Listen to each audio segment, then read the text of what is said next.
whose blood will flow when they strike again.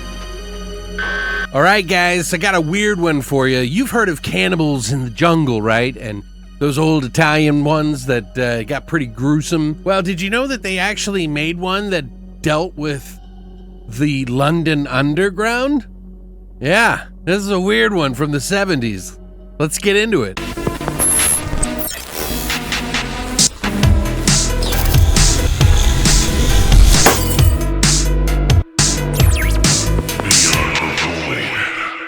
What's up, guys, and welcome back to Beyond the Void. My name is Alex, and today we're going to be doing a spoiler-free review and an unboxing, by the way, of a really crazy American co-British production company movie that is by Blue Underground's newest 4K, Raw Meat.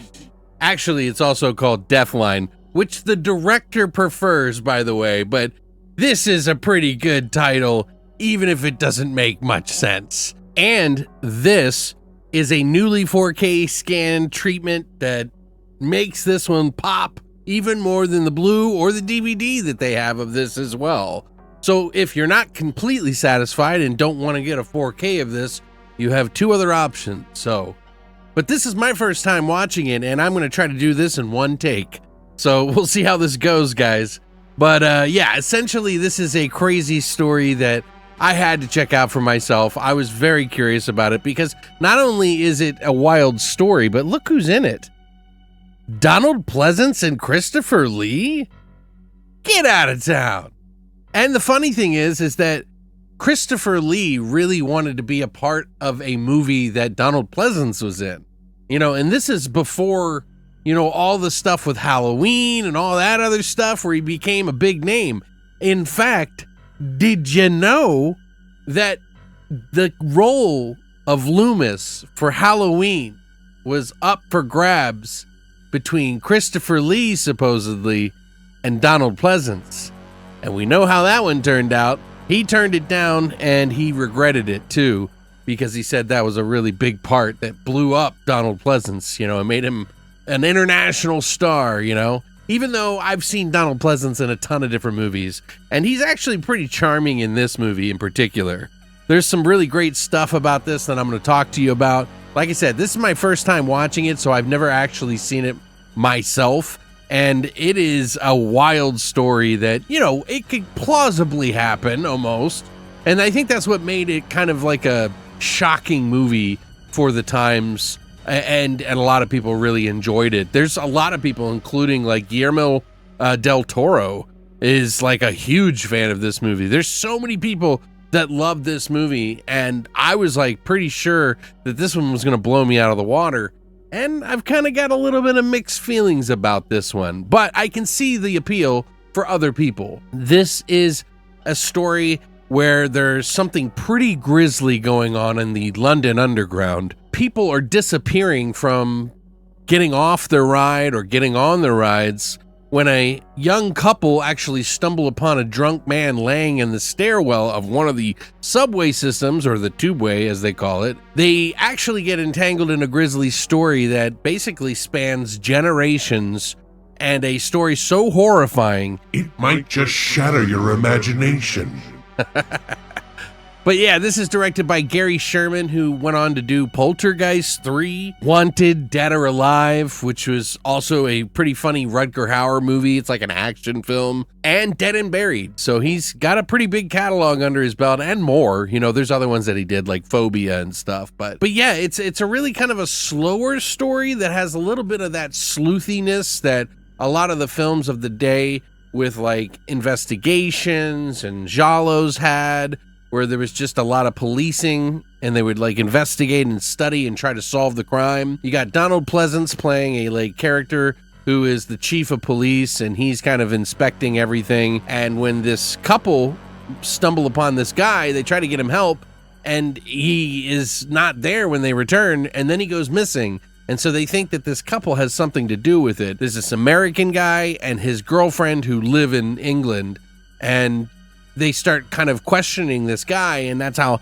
he and this girl, who's kind of a humanitarian, get entangled in this whole story, and it just kind of devolves you find out that there was like a group of people that got welled in a mine or something like that, and it just, somehow got trapped in there, and they're feeding off of people in the subline.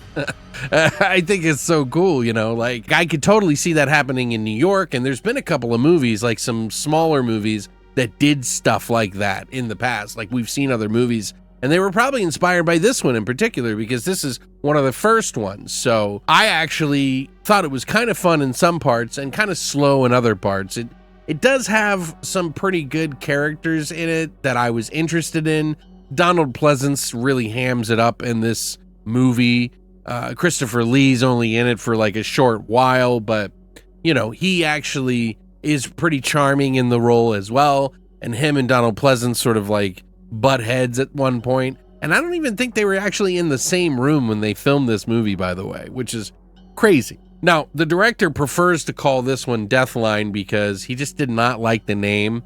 The company that bought the, distribution rights, I guess, over in America called it Raw Meat, but they essentially are calling that person who's been stuck underground raw meat, not because he's eating it, but just because, I don't know. It doesn't make a whole lot of sense, and I think that's why Gary Sherman was not too fond of it, but sometimes that happens to movies. You get it distributed elsewhere and they think that the name should be something else. There is some pretty good graphic gore in some of the bodies and stuff that you get to see in the movie, and the sores and stuff that this guy has all over his face because he's been living underground for generations. And so I could see why some people would be shook by this movie because, that's kind of scary that there's some like, caveman sort of living in the subways.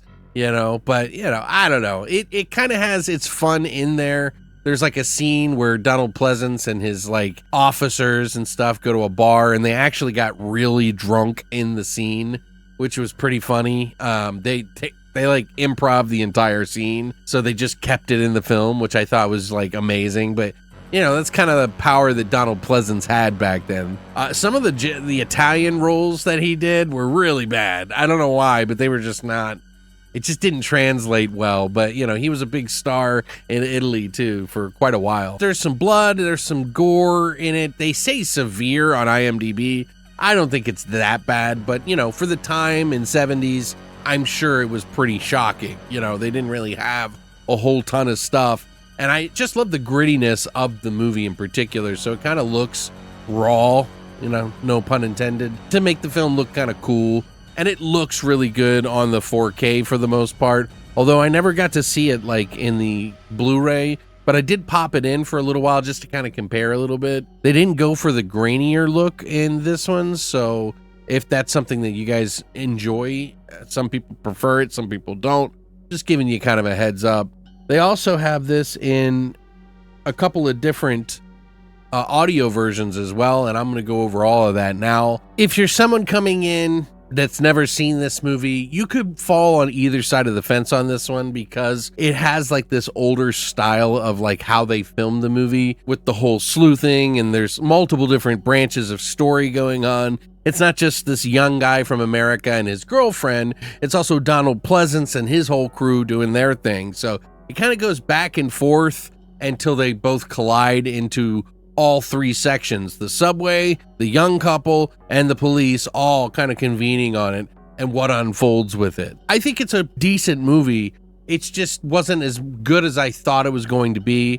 You're gonna have to lower your expectations on the like action in this movie, even if there is some like bloody stuff that happens in the film. I would say it's about a 6 or 6.5 for me out of 10. But if you're a fan of this, it's definitely a pretty awesome upgrade to get for this, and I'm going to go over all the extras on that for you now. Like I said though, there is also a Blu-ray and a DVD, so if this interests you, you can pick up any of the three, but this one actually comes with both the 4K and the Blu-ray, so it might be just worth getting that one anyway. But I'm going to go over all the extras on this now. I got some B-roll that I'm going to run in the background so you can kind of get a closer up look of what's inside of this, but let's get into it.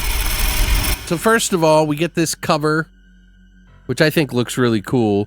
And they have like, it's like I love red and black all together. I don't know why. It's just Probably because I'm just a horror t-shirt guy.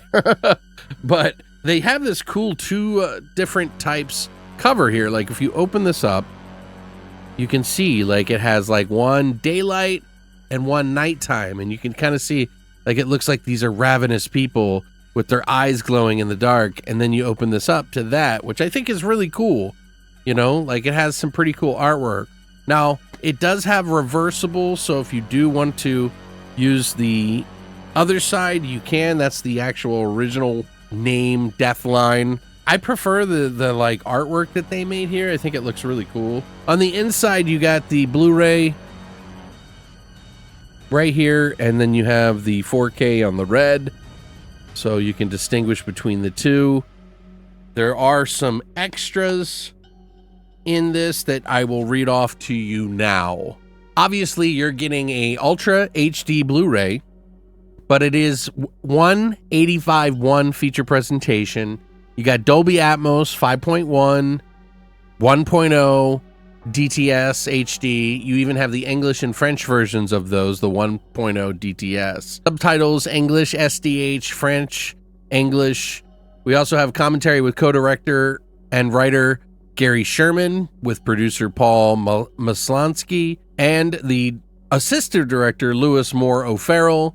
There's a brand new audio commentary, which is with film historians Nathaniel Thompson and Troy Howarth, who are fantastic on that. I didn't get to listen to the whole thing, but it's very informative. And they kind of even compare some of the stuff, because the people who made this movie weren't thinking of the political situation going on at the time, but it's in there and they didn't realize it. And that just shows you how films can be made with like this subtext that people don't even realize, and they kind of break that down. Now, there's Tales from the Tube interview with co-writer and director Gary Sherman, executive producers Jake Cantor and Alan Ladd Jr., which I got to watch. They go into great depths about that. There's also From the Depths, which is an interview with star David Ladd and producer Paul Maslansky, who also talk about that sort of political connection a little bit in some of their interview that they do. They kind of brush on it. They don't really get into, you know, who's right or wrong or anything like that. Just kind of a overall kind of feel of it. And then there's Mind the Doors, which is an interview with star Hugh Armstrong. Plus you get your trailers, your TV spots, your radio spots, your posters and still gallery. It's all in there. But yeah, this is already out. I was a little late to the game on getting the review of this, so I apologize for being late. Thank you, MVD Entertainment. And, of course, Blue Underground for sending this out to me to check out. This is a movie that I think has a lot of history to it, and a lot of people who grew up watching it really absolutely love it. But if you check the reviews online, people, young and new, have found some interest in this. And, it really is kind of up in the air. It's a little bit of a slow burn, though.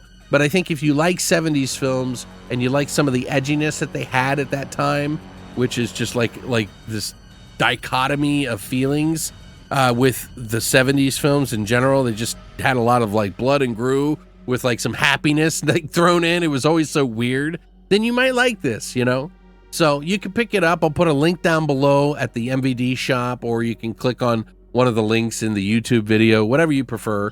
Thank you guys for sending this one out to me. I would love to hear what you guys think of this movie. Is this something that you've seen? Have you heard of Deathline, or do you remember it as Raw Meat? And what did you think of the performances of Donald Pleasance in this movie? I would love to hear what you think. If you enjoyed this video, please hit the like and subscribe button.